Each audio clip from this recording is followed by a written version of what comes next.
I think the government at the highest levels has to clarify, counter these so-called claims, because Pakistan is almost a failed state. They have a former prime minister in jail.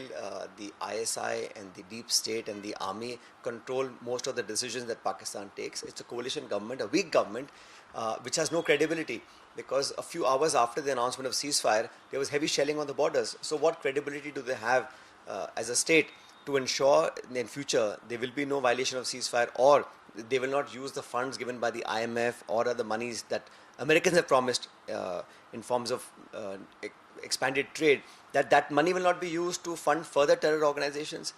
So I think this hyphenation is something that we had left behind long ago.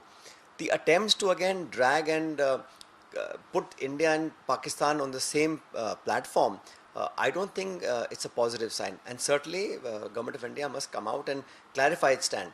This attempt to internationalize Kashmir issue, the attempt to hyphenate India and Pakistan, is not something that is good for our foreign policy or for our global standing. We have demanded the government must answer. We have requested for a special session of parliament so that all these things can be put on record, and there is no greater platform than the Indian parliament to unanimously speak out against terrorism, against Pak-sponsored terrorism, and the fact that POK is part of India. We must reinstate that. All these discussions that have been, in the talk right now about having a neutral site for discussing Kashmir issue, and the way that all of our decisions are somehow being pre-announced by other parties, that is also not correct. I think Government of India must come out very clearly, and I don't think a spokesman, etc., would suffice. It has to be at the highest levels that they must rebut these claims, because all I've seen, the Prime Minister addressed the nation, and what he said was all true.